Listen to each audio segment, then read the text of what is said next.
Ladies and gentlemen, boys and girls, today is February 24th, 2019, and this is Gaming News. I'm joined by... This is Calabashed. Don't you introduce me. You're weird. I'm Astrid Aphid. Who are you? Maybe somebody else. No, I'm Retcon, I'm sure. And I'm Calabash. Alright, there we go. Introduced by No Scrub. And what have y'all been doing this week that is non-gaming related? Nothing. I've only been hip deep in the video games. Oh, that's unhelpful. What have you been doing, Cal? Generally a lot of family stuff, per usual, of late. Oh, y'all are killing me with this topics already. I mean, I've read some comic books, but I was planning on discussing them at the end of the program when we're discussing non-gaming media. Recommendations. Yeah. Fair enough. I didn't have anything exciting, like I wasn't shorn again. Can't really get it too much shorter.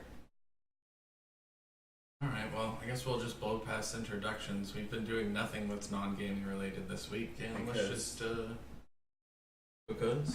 We're all addicts. Yeah, I guess. We're all playing RimWorld, apparently. Our first article for today is Activision adds loot boxes to Black Ops 4. Stealthily. Yeah. Just sunk those right in after release. Slip it on in there. So, Bobby Kotick really wants a fourth yacht, so Activision's adding some extra microtransactions. Shots at Bobby Kotick, the fucking CEO of Activision, raking in that cool $28 million worth of incentives every year. That's not fair, Brian. Master Fate. Anyway. Each game he gets a new yacht, right? And I guess that fourth one. I don't know what a CEO's life is like, but he really needs that fourth one for his Black Ops 4, But Black Ops yacht. I want to say that Black Ops is already a $60 game. Yes. Black Yachts 4. Yep. That's the new title. Yep, they just need to change the title of the game. But I want to say the game's already $60. I also want to say it has a season pass. Yeah, I think it's like $40 for the season pass. There's already microtransactions in there. I just don't know, it's like a battle pass, like Fortnite. So it's just like there's all kinds of just bullshit already in there, and this is just like we need more loot boxes. This is an Activision game, so imagine what if Activision could, it would be doing to the Blizzard games. Yeah, it's just. As much as people are mad at Blizzard at the same time, it looks like they're not doing too shitty of a job. Well, there's some sort of agreement that you basically make with your publisher about whether or not they're allowed to incorporate such things, who gets what percentage of cuts. That's one of the reasons why I actually, when people are like, oh, it's terrible that Activision's doing yada yada yada, I'm like, well, just remember that there was a man behind the developer team, had that business meeting with the publisher, and he put his stamp of approval on it and said, in the interest of the company, we're willing to sell our soul, let you to add microtransactions and just give you free fucking reign. If they had done that business deal better, then all of this wouldn't be in their fucking games. But they went to that publisher and said, you know what, just whatever you want in there, because we have no other way of paying for our development costs, except going to a bank. Well, like every other business. The IP isn't even theirs, because this is a Treyarch game. So they're paying someone to develop the game. Develop it. Yeah, which is why they can just dictate how things go. I was gonna say that's even a more complicated discussion. Yeah. So they own the IP and they're going to a different game developing company and saying, hey, make our shit. Make it good. Yeah, the Treyarch has been making Black Ops as their thing. So it's not even Activision's IP? It's Treyarch's IP? No. It's still Activision's IP. It's just... Oh, okay. They're just saying Treyarch's been doing it for years. Yeah. They've been the ones paid by Activision in order to make the game. Yeah. Gotcha. I'm pretty sure that's how it goes. But, yeah, the whole thing's just silly. Last week we talked about they just, fired 800 people. Activision, who I'm referring to, that's 8% of their workforce. It's just so silly. One of the other things that I hate is stuff that was special event things that you got rewarded for, now they're all available. And I know a lot of people are just, well, you don't like the idea that that's being offered to other players. Exactly. It's a reward system where, hypothetically, Charlie put 400 hours in to farm his special character. But you know what? Tommy gave Activision $20, so Tommy gets the character too. And it's like, well, what the fuck? Like, why did I put 400 hours in to farm it? Well, I was never given pay $20. Well, first you were never given the chance to pay $20. But it creates that disparity there, where it's like you had custom content in the game in order to give players, in order to customize as a reward, in order to show off the fact that they had spent a bunch of time in order to farm special items. And it's like you've now taken that away by reintroducing that content, making it purchasable. Now that item that they have literally means less because it's not as rare and anybody can get it now. And it's like, if you were going to need to add additional things to the loot boxes, then you should have just came up with additional content to put in the loot boxes instead of recycling your old used content that was specifically intended for people to have unlockable special characters. But what's the chances of you getting one of those special unlockable things that has been retired in one of these loot boxes? Surely they told. Yeah, that's a great question. And unfortunately, no one knows the percentages of those loot boxes because Activision is garbage. We'll see how long that lasts. Yeah, because I know in the EU that they're required by law to present those things. Right. Yeah. In China, it's gambling laws. Yeah. Yep. Honestly, I cannot wait for the United States to just hammer down and say, you know what? We're greedy bastards too. You can't have fucking loot boxes unless you pay us for gambling. Because honestly, I think that's just a better place. Oh, that's actually a really great way for the government to tax video game companies. Yeah, and honestly, it is a better place in which you're taxing them because you are incentivizing something, which I think is wrong, is influencing gambling. Like, you're telling the kid to fucking spin the wheel to pay $20 in order to get a bunch of loot boxes, and he might get something good, he might get something bad. That's gambling. There's no question about it. Why the government doesn't want to step in and make money off of it? Fuck if I know. I don't even think it's a case of publishers lobbying against it. It's just they're so behind on the times. Exactly. They're just now aware. They're just now talking about football fantasy leagues and baseball fantasy leagues and whether or not that shit's gambling. And I'm like, I mean, they're just now cracking down on privacy with Facebook and things like that, and even that went nowhere. Yeah, for sure. They're so behind. But yeah, so Activision, you're more garbage, adding even more fucking transactions to Black Ops 4, which is already loaded with fucking, like we said, $60 game, battle pass, Well, I mean, it's just so stupid. Season pass. At least it isn't pay to win type thing, or is it? Is it pay to win? I mean, it's Black Ops 4. If you're a better player, you're just gonna shoot and kill people. But But they don't give you any bonuses or anything. 25% more experience. No big deal. Yeah, but I think that's specifically on certain items that are in the loot boxes. Well, I mean, okay. It still makes it easier to progress. Right. And that's the thing is when you look at the RPG system, quote unquote, of a Black Ops video game, the progression system is I become better when I level up because I unlock more weapons, more abilities, more perks. I don't know how they do it in fucking Black Ops 4. Yeah, I haven't played. I know how they did it in Black Ops 1. 1 or 2. Yeah, but that means that you have more perks. That means that you have access to better weapons, and they're giving you an unfair 25% advantage if you fucking spend the money to buy those loot boxes to get those weapons. What's really kind of shitty. I'm glad that Bethesda, didn't institute something like that, and they said no, none of that for Fallout 76. Yeah. So unfortunately, Bethesda lies again and adds non-cosmetic microtransactions to Fallout 76. You're kidding, right? No, I'm not. No, you're kidding. Because who would believe Bethesda in Fallout 76? It's just been in the headline of News Weekly since the turnover of the new year, really, for 2 months straight. Bethesda wouldn't lie to me. consumer. If it makes you feel better, it was a few weeks ago, and everybody was just so pissed off about everything else that this just kind of flew under everyone's radar. And then it's like, oh, Yeah.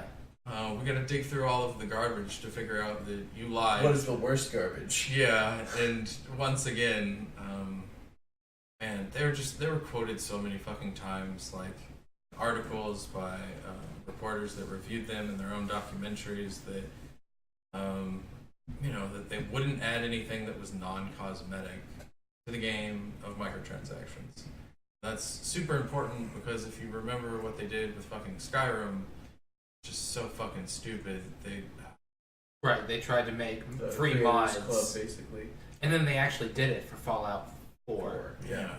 Like they tried to get modders who are giving away their mods for free to sell their mods and then let Bethesda take a very large portion of it. And they got in trouble for it. It hit them in the face. Steam was like, no thanks, I don't want anything a part of this.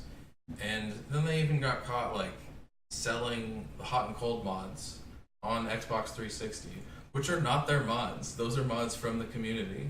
Oh. And made money off of them. Well, weren't there mods in like one of the editions of Skyrim like built into the actual like disc? Yeah, I mean, there's so much crap. Like they handled the whole thing poorly. They took other people's mods, sold them as their own. They made like final or I don't know what Game of the Year editions that had mods built in. That That's their what it own. was. Yeah. Lots of shiesty stuff. Yeah, and so they've just been terrible with their mod support in general. But this specific instance was about their costumes called the Unstoppables. The Unstoppables is a comic book that you can find in the Fallout universe. You ever read it? No, I haven't. I assume it's a parody of the Incredibles. No, well, I don't. There's like, you know how you can find the Grognak, the barbarian outfit, and his axe, and like Yeah. the Silver Shroud, and all those people. Well, those are all part of it. And each of the magazines you find, or it's usually magazines, Yeah. gives you a bonus to the stat that they represent. Sogranak is one of the Untouchables. Yeah. Okay. Unstoppables. Okay. Yeah. Okay. So is the Silver Shroud, and they have a couple other ones. I don't know them all. I was gonna say, because when I saw the picture, I was like, that looks very incredible. Like, it just looked like, kids basically wearing the costumes. And it just instantly reminded me of The Incredibles. So I assumed it was a parody of it, but maybe it has nothing to do. But yeah, you could go and buy their costumes for a limited time. They gave you a ridiculous amount of additional HP as long as each one of you had a custom costume. And it only lasted the duration of the event. Right. So they gave you one for free that everyone could get for free, but of course that doesn't matter because everybody needs to have a custom one. So the only way to get a custom one was for you to spend money and to go buy it. Once you bought it, each member would get a total of 60 additional hit points, or an equivalent of 12 endurance. To put that into perspective, you normally only get like 1 stat point per level, so all those characters are essentially buffed by 12 extra levels. That's ridiculous. That's a huge amount to actually be able to pay money and get 12 Well, levels of this health. is them dipping their toe in the water of pay-to-win. Yeah, and like I said, they were For 1 week. They were like quasi-successful because everybody just, either didn't notice or just was so busy being pissed off about everything else about Fallout 76 that they didn't realize that the costumes also had these additional perks, or at least no one remembered to gripe about it because, they went out of their way to say that it was all cosmetic microtransactions. Oh. And if, this is basically non-cosmetic. Anytime that you're given any sort of statistical enhancement, whether it's for a temporary tournament or whatever, you've breached that line, and basically you're trying to do pay to win. And I will blame them. And their game's dying, and they just keep filling it with more stupid garbage. Reddit even talked about recently they're just banning players because they've came up with like things like ammo counts, where they're like, if you have more ammo than this, then we think you're cheating and duping. Yep. And so they just banned the accounts outright. Yep. And some people have admitted to using exploits, but it's also one of those things that it's like, so you're just the like 10 most loyal players that still play your game, you're just gonna fucking ban them. Like, alright, you're just really trying to kill that franchise really hard. But yeah, so garbage Bethesda news once again. Fallout 76 is garbage once again. Yeah. Yeah, I mean, the way I kind of see it is they realize how bad this game is, and there's no salvaging its reputation really. So they're just testing out as many of their really unpopular ideas as they can while they have an active player base. It is like a bleeding game where they're beating the dead horse, waiting for it to die, trying to see if they can get a few more bucks out of the dead horse.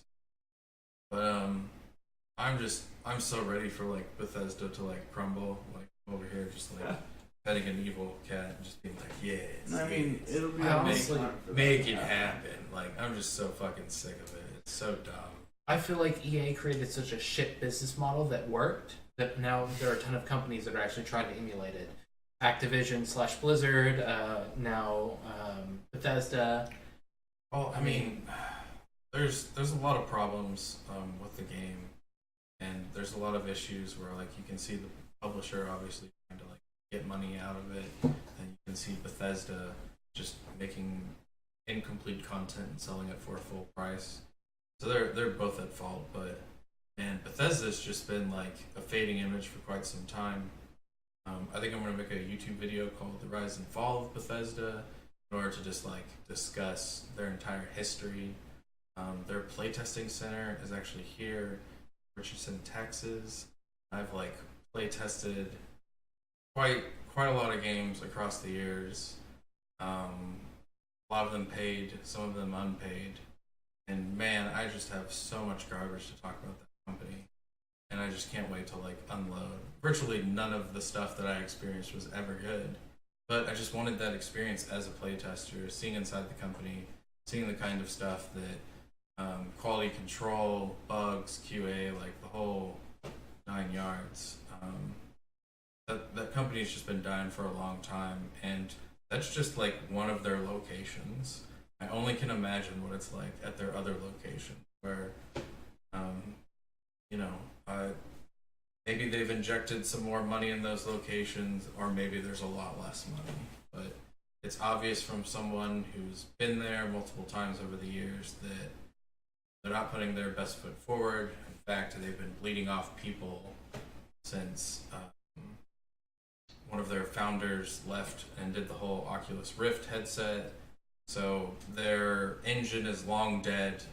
Their programmers have long left. The original game developers that gave that company lifeblood moved on many years, if not decades ago.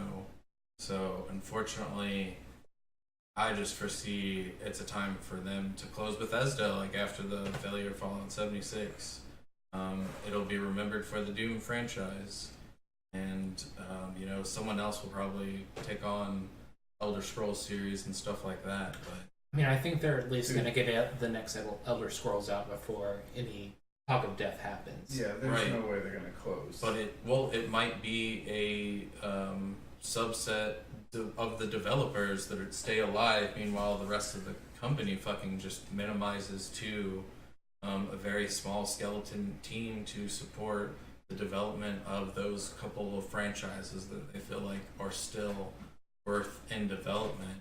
But I mean, so much of their titles and IPs, I could just not give a shit less about. I'm trying to remember, like, I think Rage is coming back, and it's not that like Rage is a terrible franchise. It's just like who gives a shit? Yeah, like it came out like 10 plus fucking years ago. Like, well, I mean, they still do have the Fallout IP, and yeah, sure, they're not doing hot with 76, but I guarantee you, if they released another Fallout game that was similar to ones prior, like another, like, I think the problem is though with that statement is they don't deserve to release a Fallout game. A different deserving doesn't matter though. They own the IP. Well, so ZeniMax. Well, let me put it this way: from the business perspective, they're not going to let them chance Fallout again. They would rather give it to another company that they know will be successful. Because but 76 was given to another company. Sorry. It was, and that's what I was going to bring up. Is that 76 wasn't actually produced by the Bethesda main development team. It was by the people who did Battlerite. Yeah, either way though, you get what I'm saying is like they've proven time and time again that they've failed making the accurate decision of how to create a game, who to give it to, like the team that's able to bring it, whether or not it's a fully completed product, like whether it's the publisher side or whether it's the development side, that's a joint project. And time again, they've basically said, we don't know what the fuck we're doing. So eventually you have to say, look at Fallout 76, look at all your previous failures, look at how much people have just hated Bethesda, not even in the last 2 months, but like I'm talking about, I'm dating this back to fucking Skyrim. I'm dating it back to when Skyrim came out. That's fine. And that's all the business cares about. As long as they have... We literally just talked about Activision, where they made tons of money and fired off 8% of their workforce. Indeed, and that's because you can still make money. Goals. But you can still make money. So if Bethesda revenue. projects higher than they can actually deliver to ZeniMax, so ZeniMax adjusts theirs, then sure, there would be layoffs at Bethesda.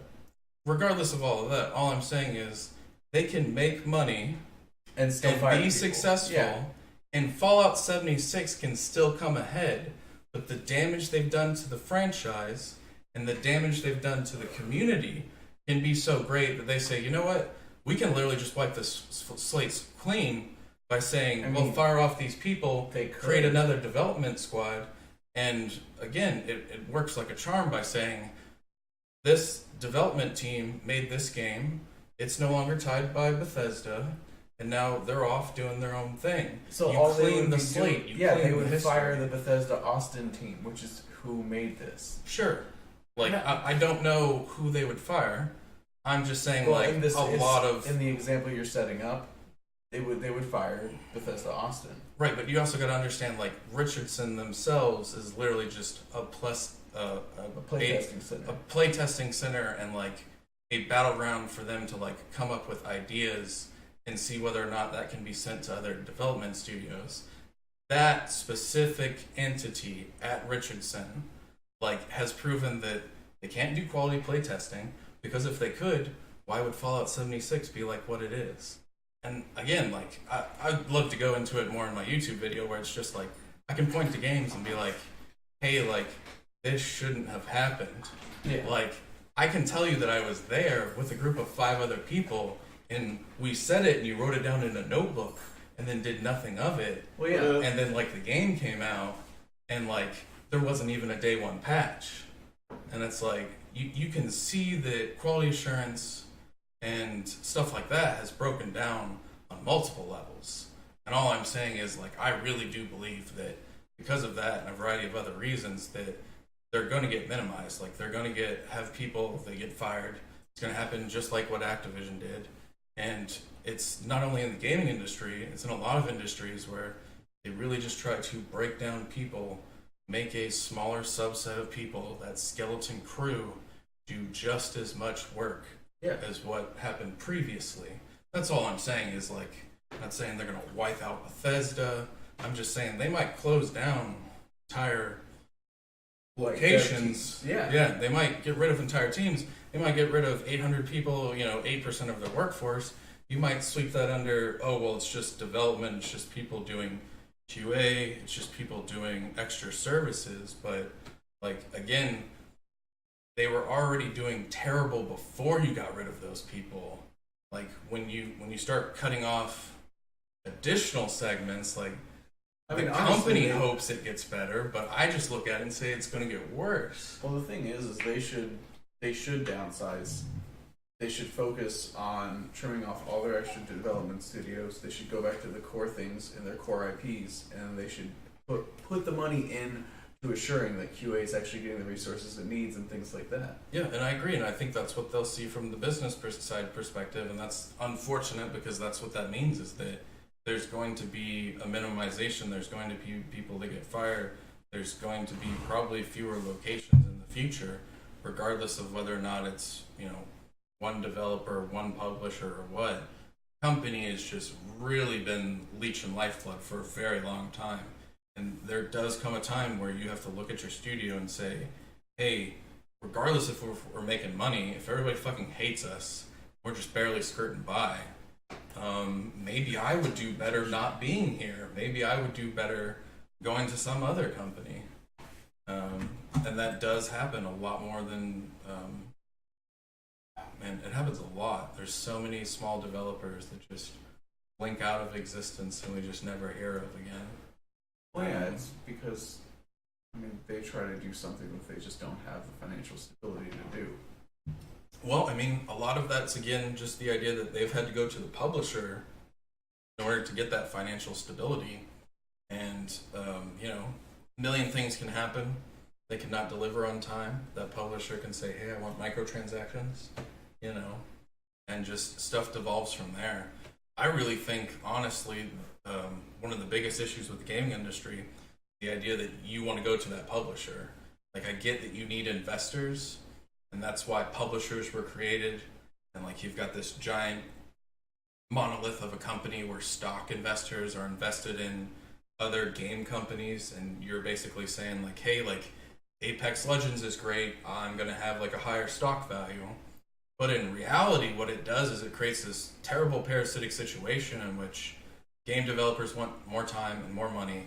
The publishers say, fuck you, we spent, $1 million to say it was going to be out January 12th. It's going to be out on January 12th. Yeah.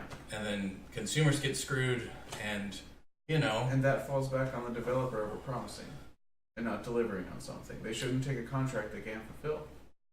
For sure, but I mean, it just, again, it comes down to a situation of, like, if that's the case, and, like, for a fact, or maybe you don't know for a fact, but when you come down to a decision where it's like someone says, I need 6 more months, and the company says no, like, I can't fault anyone in that situation, because the person's saying, in order to put out the best quality product, I need more time, and the company's telling them no, and it's like, okay, well, I've done everything in my power and informed you in order to produce the best quality product, I need this to happen.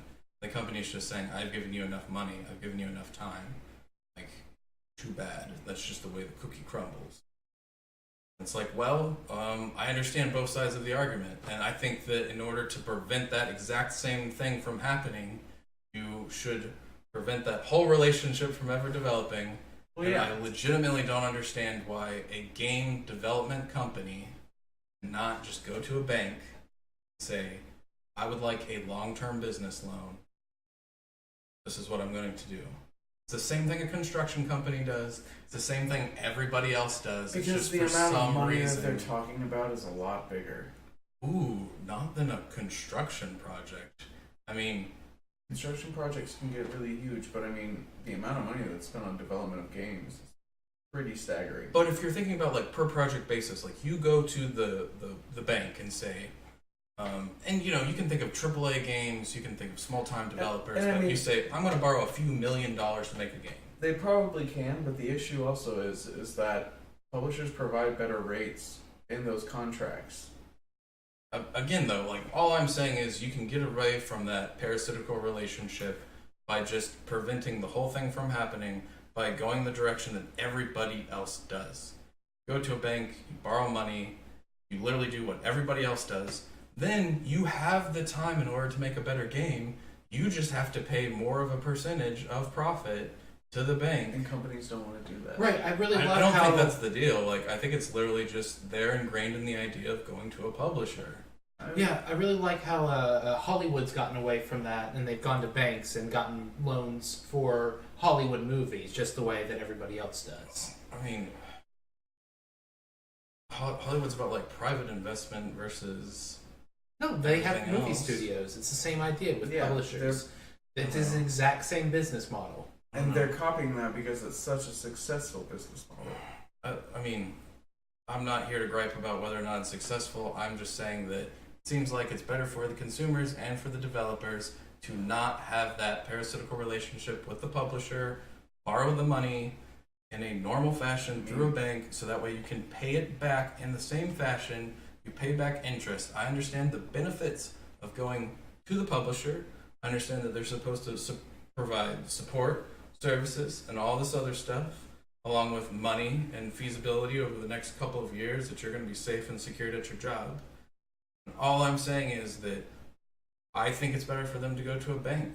I think that it's not worth them taking those services. That literally, if they're based around making game development, that like everybody else, you can pay a third-party company to take care of those services, or you can expand to take care of them yourself. But like, you've gone into this parasitical relationship where you know that they hold all of the power. But you're trying to compare it to a construction company. When a construction company goes to a bank, they say, hey, we don't have the money and people to pull this construction project together, but here's how much we're going to get paid for it once it's completed. The bank knows how much they're going to get paid, so that they know their investment's going to get paid back. You can't say the same about a publisher. Or it's not all, publisher, it's but all based developer. off of estimates, though, and you can do the same estimate based off of a video game. Can That's you though? literally what you pitch when you go to a meeting to pitch a game, is they say, how big's your team? What game are you trying to pitch? How much money do you need? What are you going to sell the game for? Therefore, how much money are you going to make back? Right, but the difference between that and a bank is the publisher probably provides some kind of protection towards the developer if the game does not do well. Whereas a bank, the developer's going to have to pay all of that back. I mean, that's just about insurance and like all that other stuff. Right, like, but when you're making the suggestion that developers should go to banks and take this risk upon themselves, and they're basically saying, hey, only good games should be made. And like a lot of developers are owned Well, by I don't no, know. maybe I have you're no not idea exactly what you're saying. talking about. Maybe, a lot of developers also get purchased by publishers. It's a common thing that like Right, and I understand that. All I'm saying is, I mean, there's been developers recently that literally bought their own IPs back, bought themselves back. All I'm saying is, when you're a game developer, you need money, and I get that. And all I'm saying is, you're basically going to the devil when you go to a publisher and saying, they're going to offer you everything, right? But they hold all of the power.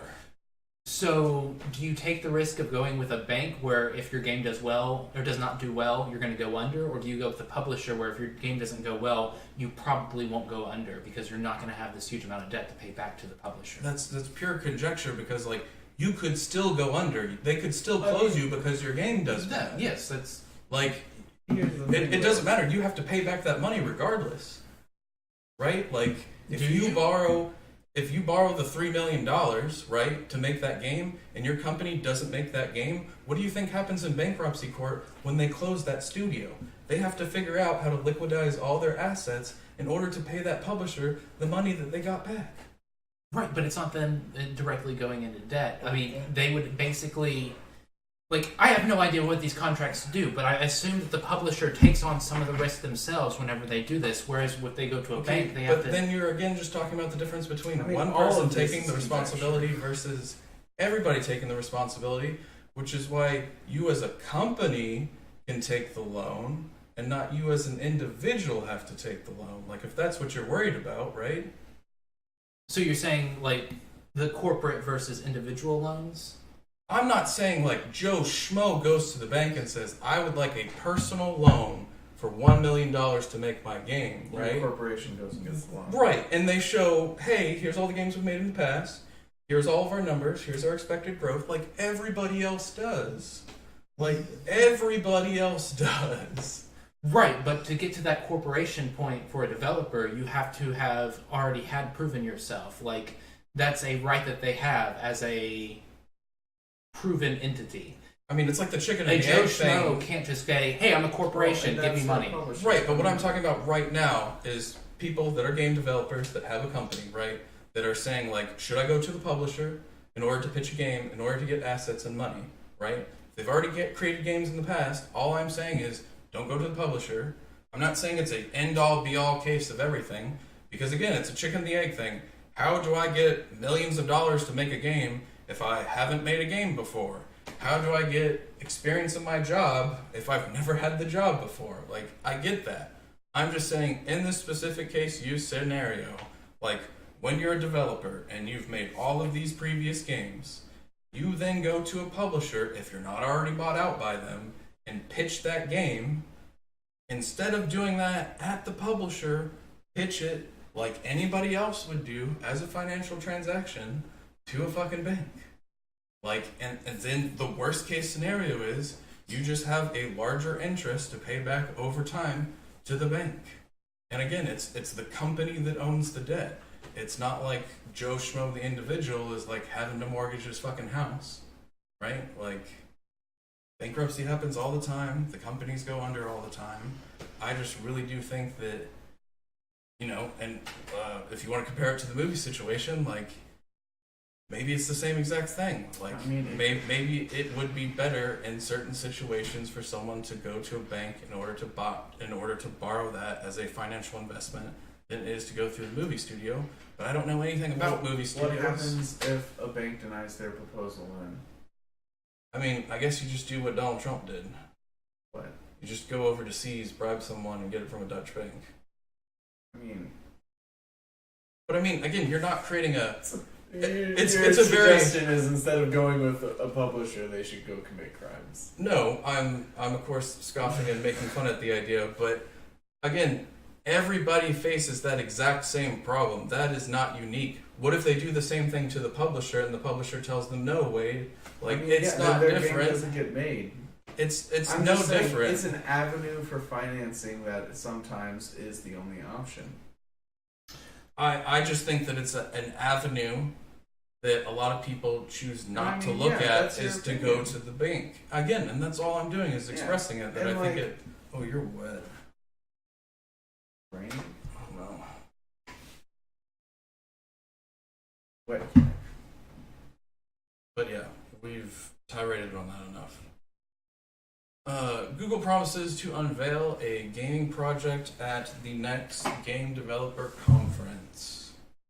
Their new gaming project, something similar to GameFly. Remember GameFly back in 2002? Yeah, We used to get it from Blockbuster Video. back in the day. Yeah, back in the day. But GameFly is the idea of renting games and streaming them. It's never really worked for a lot of different reasons, most of them being technical or being hardware related.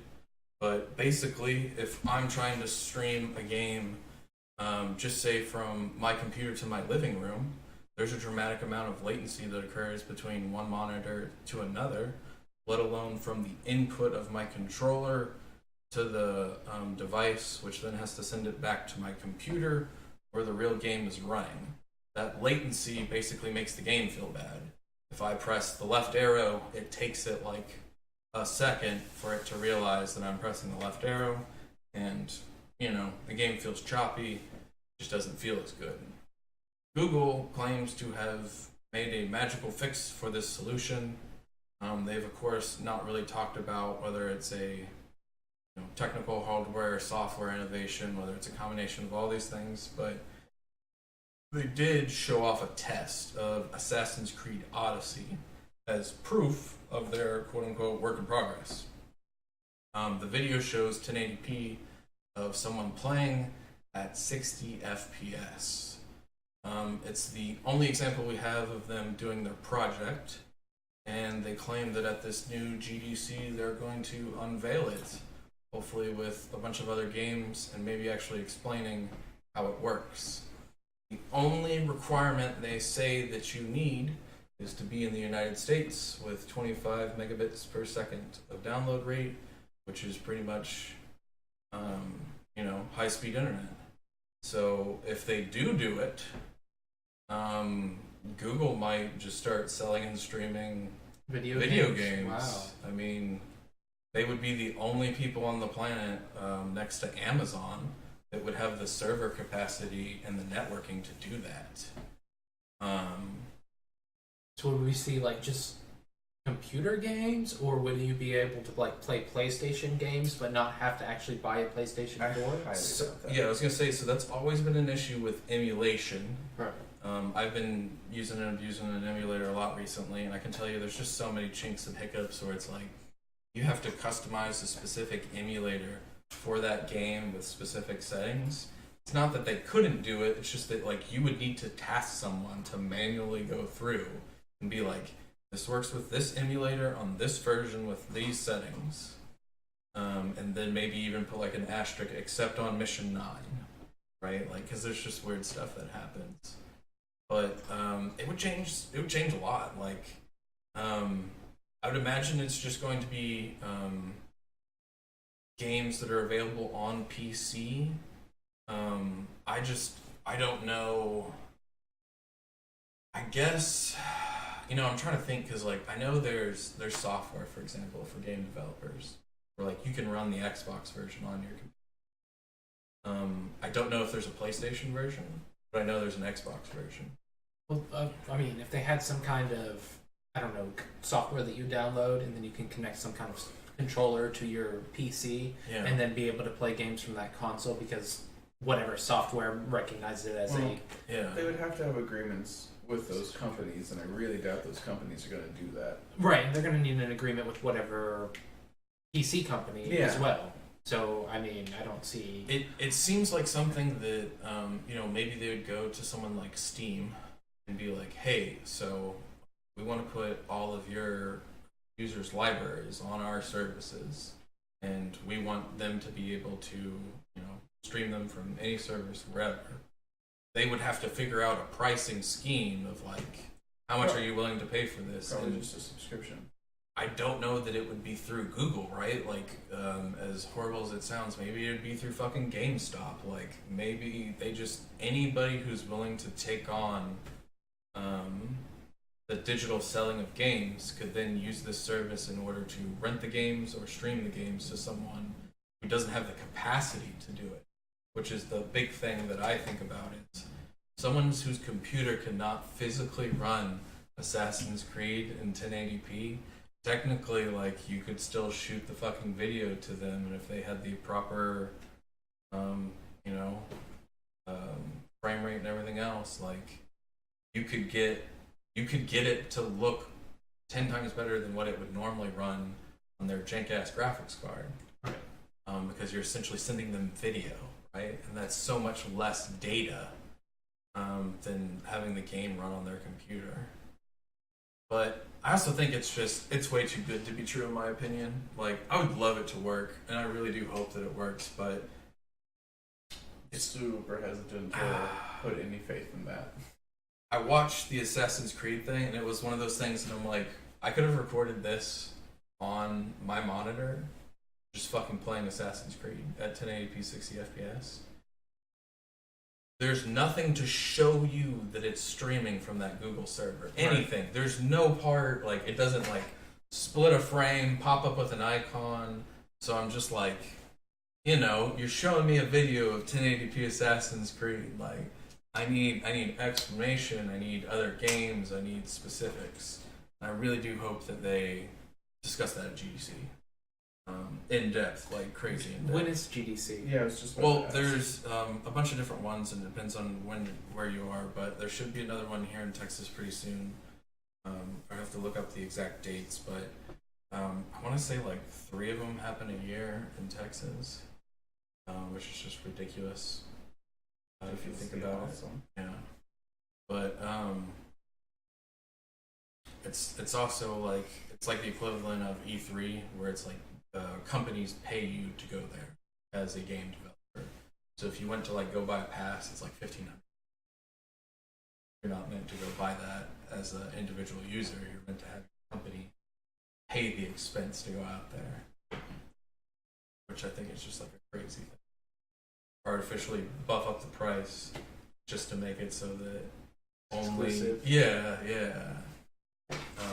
And there's people that will like do like GoFundMe campaigns and like stuff like that for sending like their college students there. Because it's like, how the fuck are we supposed to get $1,500?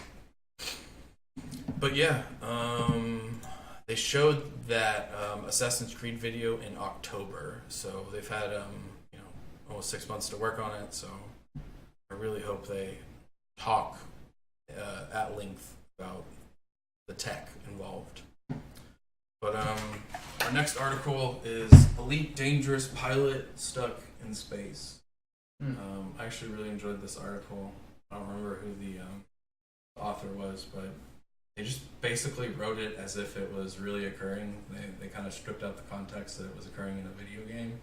So when I was reading it, I was very confused because I was like, obviously this person isn't in actual space. Is this a fanfic thing? Yeah, I was... And they go by the person's specific name. They say it's Commander Diluvian Ray's Cruz. They say he's been stranded in space for about 3 months. and is desperately hoping from some outside help that a band of players called the Fuel Rats, who task themselves on this type submission, basically to go find people in this video game where they've launched from space away from the sun, and they've gone so far away that it's just impossible for their ship to like turn back, and they ran out of fuel and they're just endlessly drifting. Right, from what I gathered in the article, they are technically out of bounds in the game, but the game has no out of bounds, so they can just keep going into nothingness. So every once in a while, they just try to like break the record of how many soul days you can get away from like the actual sun. And they were talking about that in order for the fuel rats to reach this guy, it's going to take about 600 hours for them to reach him. Right. And I'm just like, that is absolutely insane. It's in-game hours, right? I think it's real hours. That's because ridiculous. When I looked at his stream, he had a countdown clock in real time of when the rescue attempt was going to happen. What the fuck? So they explained that it's going to take 2,576 tons of fuel just so all of these ships can make it to him and then make it back. Some of the ships are just going to carry fuel and then give it to the other ships and then make their way back. They won't even get all the way. Well, the article said there was only 3 of them going out, and 2 of them would be going all the way, and the other would just be a fuel. Yeah. So, I mean, it's just, it's so ridiculous, and it's on, anyway, it's just so ridiculous. It's so fun to think about. I've never played the game, but it seems like in that sort of sandbox, they're having tons of fun. If you want to watch the rescue attempt, it's on Highway Warriors Twitch channel, and the rescue attempt was actually on the 23rd at 9 p.m. Oh, so that would have been yesterday. Yep, so it would have been yesterday. Alright, what's up, folks? But, yeah, so maybe you can tell us in the comments whether or not he got rescued, or if they all died. If not, they're on their long, long voyage back home.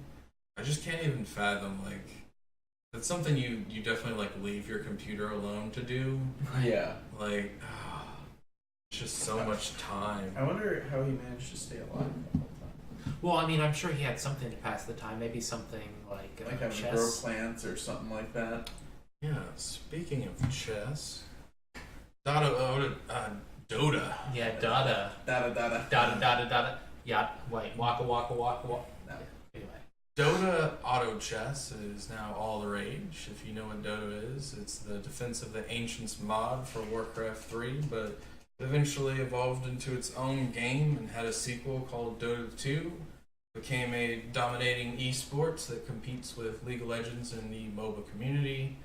A couple years later, Valve would actually create Artifacts, which is a card-based game that's a spin-off of the series. I had never actually even heard of. Yeah, that's because, I mean, you'd really have to be a fan to want to get into that. And is it just not a very good card game? Well, it's just like, of all the subjects, I just could care less. Like, I'd rather go play Yu Yu Hakusho card game. There's stuff that's way more nostalgic and cooler. Yeah, I didn't play WoW though, and I enjoyed Hearthstone, so I figure that's true. The Artifact players dwindles at about 1,200 average users, but a new light shines at the end of the tunnel in the form of chess. DOTA Auto Chess is a free-to-play Steam Workshop game, and by that I mean it's not like something you go buy or pay for. It's literally a mod that someone created that you have to go find on the Steam Workshop under this specific user's workshop. Yeah, I mean, I was looking for it because I downloaded it earlier today, and I DOTA Auto Chess to make sure I was downloading the right one, because there's actually other chess games. I was gonna say, yeah, there's, the game basically has over 400 million players now. It's a Chinese small development team,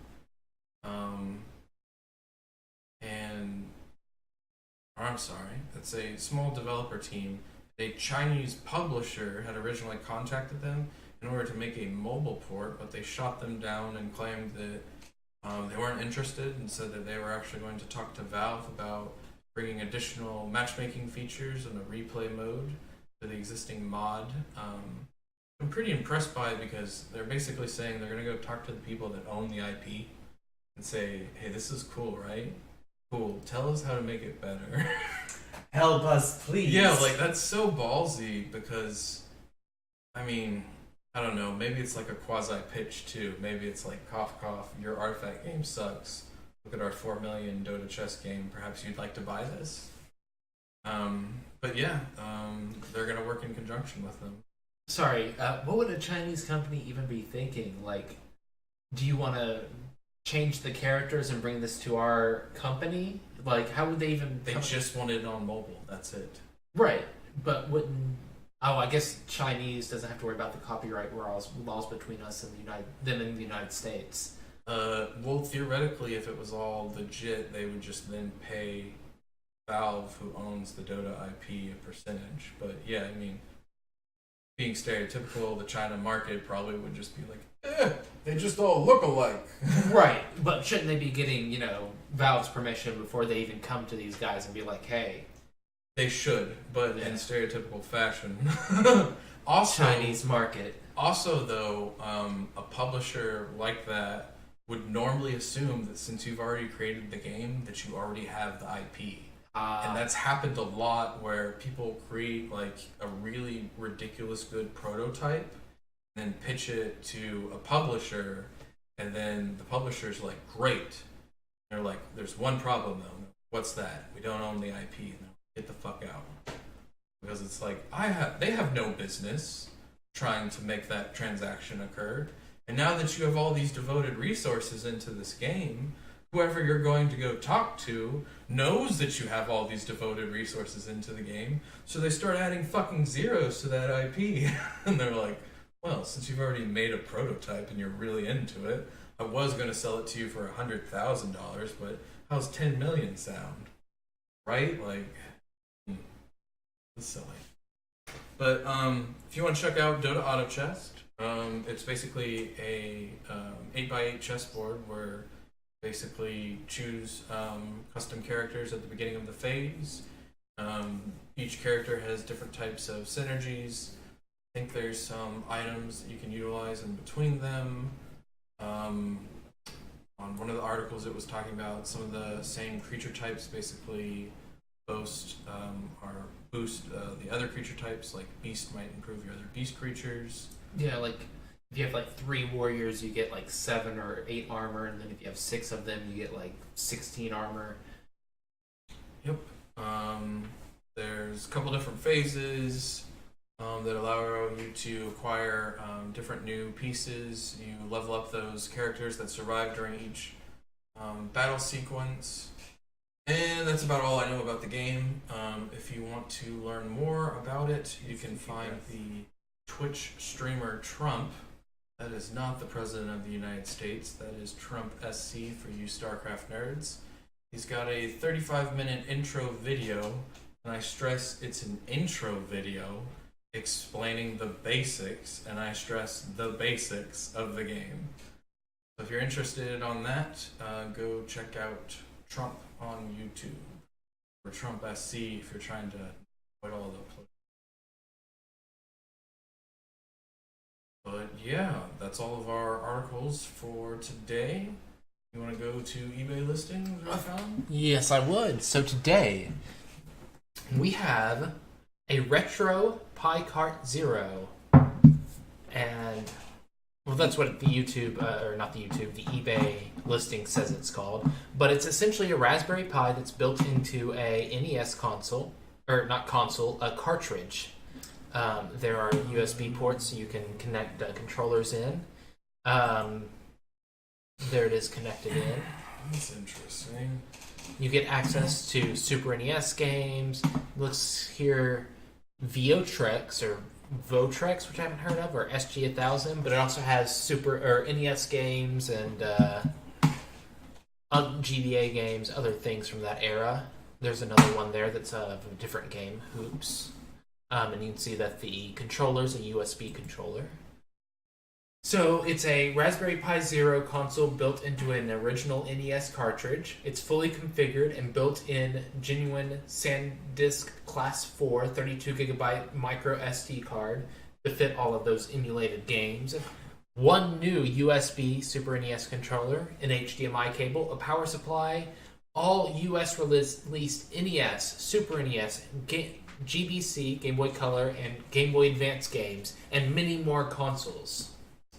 It's really funny that picture makes it look super sexy because there's nothing fucking plugged into it. That was like the moment they said power supply, I'm like, oh, I'd love to see all that shit hooked up. They have a video or an image here of it hooked up. Just down there at the bottom, probably. You Yeah. can see it in the corner, but yeah, like it'd just be one of those things that you're like, yeah, that's. Oh yeah, there you can see it connected in the emulation station image. You know. Oh god. RetroPie disclaimer: RetroPie and any included software can be found on the internet for free. You are not paying for any ROMs or software. You are only paying for my time, materials, and controllers, the micro SD card, tin cards, etc. The DMCA allows each person to one digital copy of each game they have purchased in its physical form. By purchasing and keeping the included ROMs, you are in effect stating that you own each game that may be included in the system in a purchased physical form. You can manually delete any ROMs on your own upon receipt of the item. You know, just to clear out those whole legal issues of you owning ROMs for games that you may not actually own. So, for this piece of potential contraband found on eBay, what do you think they're asking for? I don't know, it's interesting. It says it's a Raspberry Pi Zero. I have no idea what a Pi Zero is. I know what an A model is and I know what a Model B is, but I don't know what a Pi Zero is. Let's see what Google tells us. So I'm wondering if it's just like the cheapest, like jankest model, but like it doesn't have anything else on it. Because if that's the case, it's probably like $20. Let's $5. $5 to $10. Oh man, that is dirt fucking cheap. My guess is $85. Man, I'm gonna go with 50. Like it doesn't seem. It seems like they just 3D printed that fucking cartridge and then stuck a fucking pie in it, and then they just dragged software over, right? Like that's the case. Which is What, 50? Shipping is $8, so we have 85 and 50. $75. Oh. Brian got closest without going over. man. I mean, if it was cheaper, I think that wouldn't be like too bad. 75. I don't know if I'd pay $75 because it's like you could get one of the fucking SCN classics, right, for that price.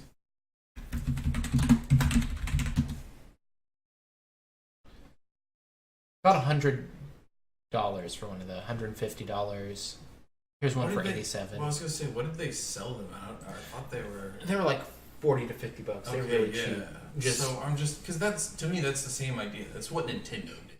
Yeah, Nintendo for sure. was literally like, "Holy shit, we could just take Re-release this plastic crap." and re-release it." Like, and it did so well. They were like, "I don't know how I feel about this," but yeah, I mean, at $50, I think it would be a valid buy. At $75 plus shipping, I think they're really trying to make a living.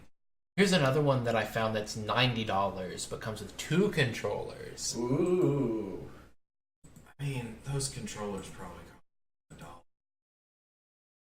This is a Raspberry Pi Zero as well. Here's it at $125. With a Pi W. Ooh. See, there's colored. It's got Mario and Luigi controllers. Yeah, that Okay. actually looks pretty dang. There's a little more effort put into that. Yeah, they're really skirting the. I swear to God, I'm not making bootlegs and copying them illegally kind of thing. Here's a NES Super NES combo built into miniature Super NES and NESs for $139.99.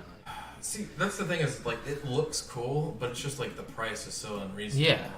Because you could print it for $15, right? Like you can go put the Raspberry Pi in for $5-10, another $5-10 for the 32 gig.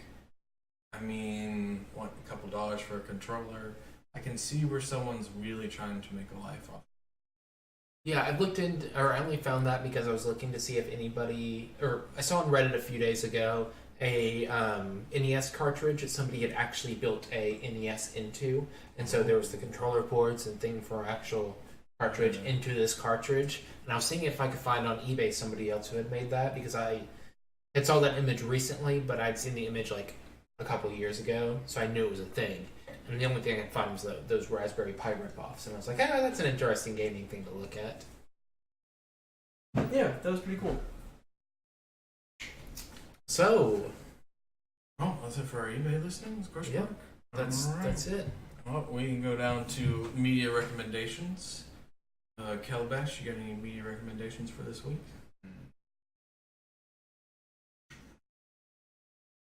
Not really. I mean, read Brandon Sanderson. It's awesome. Who's Brandon Sanderson? He is an author For those of us who may not know. who he's done several series, and it's all interconnected into like one overarching universe. So, and they're all really well written. He's the creative writing professor at, I think, BYU. So he does that on top of pumping books out. He is very prolific in his writing, and it's all quality. I myself ended up watching Fantastic Beasts: The Crimes of Grindelwald. I do not recommend that movie. It is absolutely terrible, and I'm sorry for children everywhere. Yeah. JK, what are you doing? The first movie was intended to be completely separate in the universe. It's just in the Harry Potter world. Yeah, But there's it's just in the setting. there's a large amount of time before the original Harry Potter books. So like she really was just set to do her own thing. The first Fantastic Beasts movie was had a lot of adorable moments, despite it being like a very seemingly gloomy setting. But there's just like all kinds of adorable things with magical creatures that it was sort of like you felt like the time period was gloomy, but it was like, thank goodness for magic, because magic's going to bring color and life into this new movie, The Crimes of Grindelwald. Everything's just dark. Like, it's always raining. Everything's just like 75% freaking dark. Everything's evil. Everything's bad. There is no happiness in the world. The people who were in love that survived a memory wipe from the last movie basically are only together in this movie because one of them basically enchants the other, and that seems like it crosses all sorts of boundaries, right? The whole Voldemort situation. Where it's like you've put a magical spell on someone and they're like forced to love you, basically. Like that's some dark stuff that I'm like, maybe you shouldn't be doing that in a children's movie. Yeah, that seems right. And main character finds out about it, rightly breaks it off, but then it reveals that these two characters that you love from the last movie basically are just, they're not working, they're not compatible. And for no reason. It reminds me of Jurassic Park when you come back to the sequels and it's like Alan and What's-Her-Face aren't together. She's gone and had a kid with some other dude. And you're like, why do you build everything up just to tear it down immediately at the beginning? So you start off in this crappy, dark, dreary universe. And you're just hoping that there's going to be more creatures and monsters to pop up to entertain everybody. But they just keep hammering home about Aryan supremacy and mudbloods and purebloods and the same shit that you basically resolved in the previous Harry Potter movies. Well, since we're back in time, it's now rampant and more powerful than ever. Johnny Depp plays a character, and they try to make him out to be worse than Voldemort, which at this point is just impossible. I mean, let me paint you a picture. He walks in, he needs a house, and he's just like broken out of prison. So his goon squad finds the nicest house, walks in, kills the entire family, summons coffins because they're fucking wizards, put them in the coffins, and then makes like a what do you call it? Like where you're gonna go to the graveyard. You make that whole train of people. Funeral procession? Yeah, funeral procession. Like you would normally do. They literally act like all those people just died. And that's like a great like setup of just like they do this all the time. Like it's down to a T where they summon coffins and walk out with the people, and they go have a funeral procession and probably go dump them off in a graveyard. But they miss a room, and in that room is a toddler who cannot walk and cannot speak. And so Johnny Depp walks into the room, notices it, smiles. His like henchwoman comes in, they close the door, and right before it closes, there's a flash of green light. To be like, oh, well, she just avacadabra'd like a toddler. And I'm like, because he's worse than Voldemort, you see. Like, no, Voldemort did that to Harry Potter as well. right, but he did it unsuccessfully. He's never murdered a child. Not only that, but it sounds like Grindelwald had somebody else do it. He Do it does. himself. He does have it's a weird thing where it's like he's trying to have other people do his lighthearted dirty work, but when it comes to like combat, he's just like ungodly tiered level of just like fucking wizard. For no reason, right? Like, it's never demonstrated why. It's just like, oh. But also doesn't like doing forbidden magic like that also like corrupt your soul? So isn't he letting other people have the corruption than himself? I guess that is a little more evil. Yeah, well, man, they just stopped saying spells now. Oh, all the spells are just...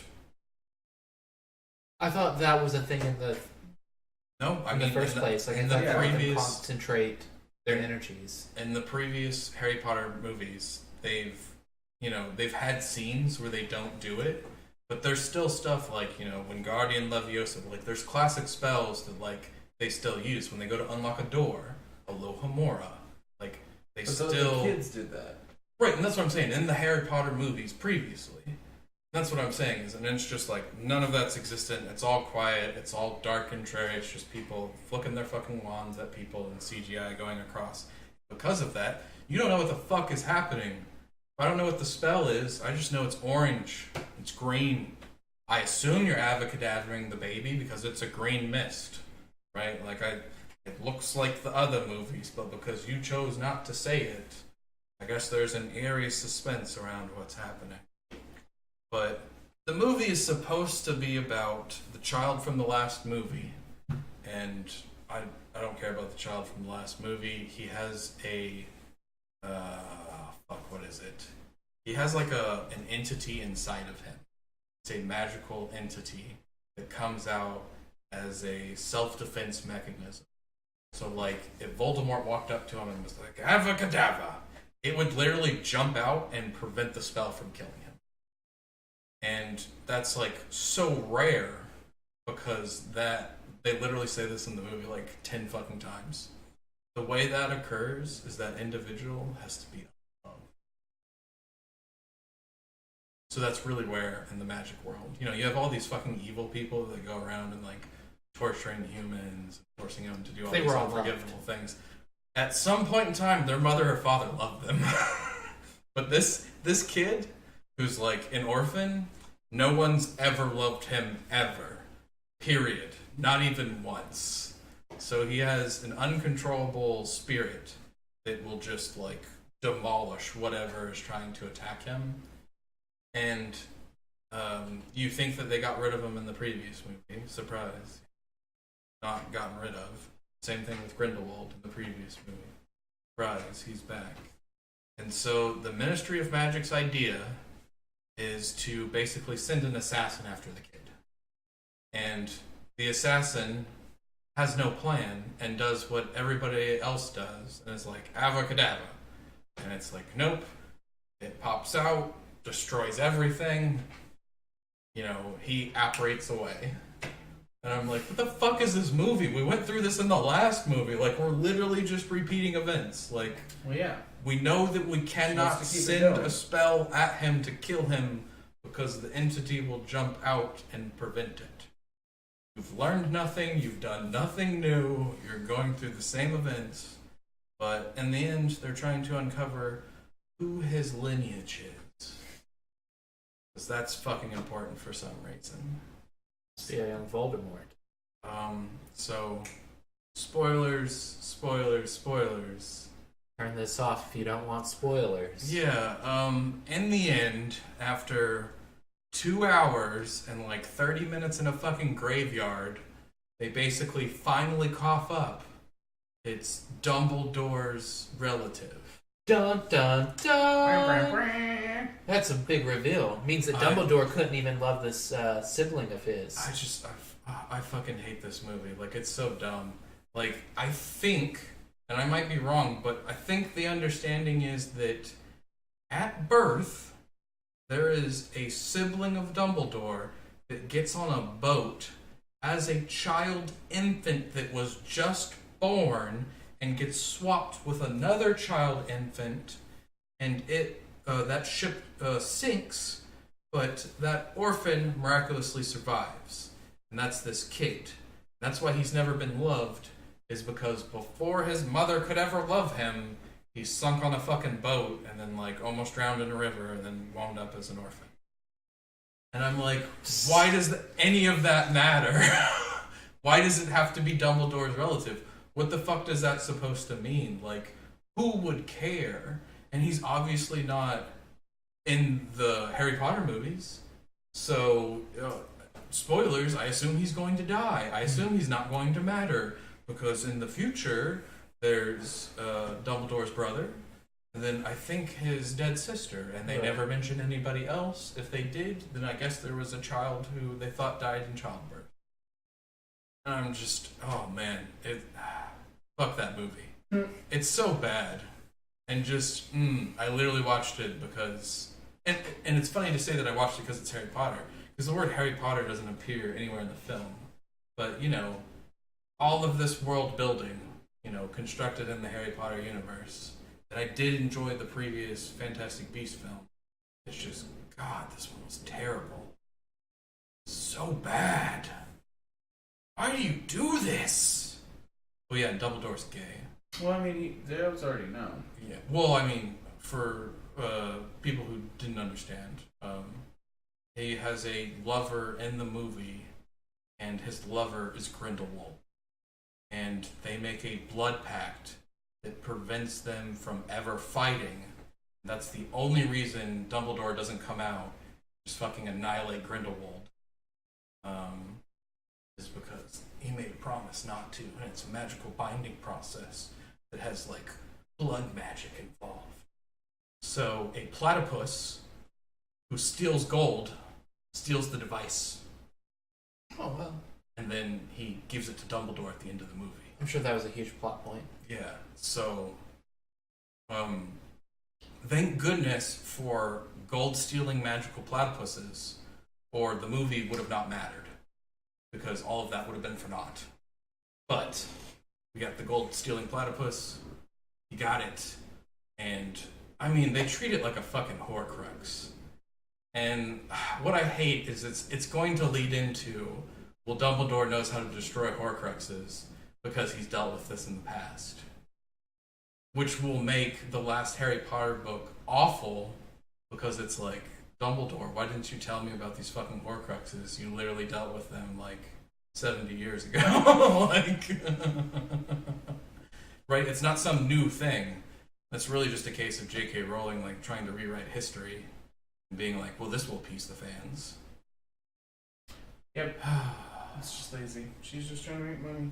And she is successful in that right, and her movies, I'm sure, will make profit.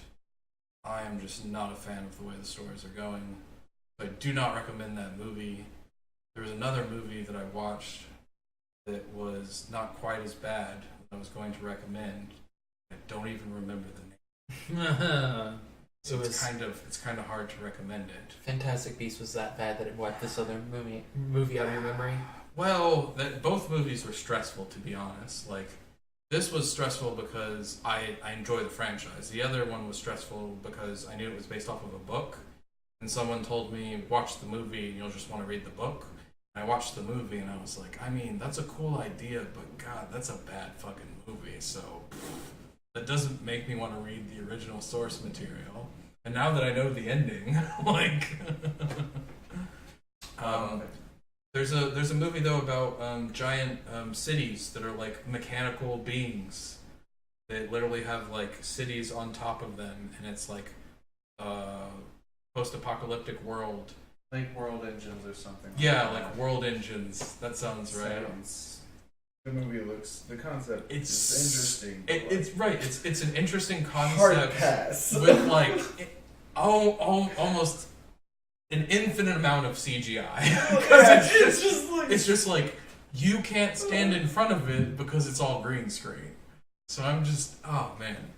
But there's cool battle sequences, but it's really just like a Michael Bay film where you're like, robots, explosions, giant mechanical cities, rockets. It's just, I don't even know. Epic CGI fight. Yeah, I don't even know if you. Yeah, it's just it fills some sort of primal need of testosterone, I guess. So I wouldn't call it a good film. I just call it a lot better than fucking Fantastic Beasts: The Crimes of Grindelwald. Yeah, go watch Mortal Engines. It's got decent actors. Do you have any recommendations for this week, Retcon?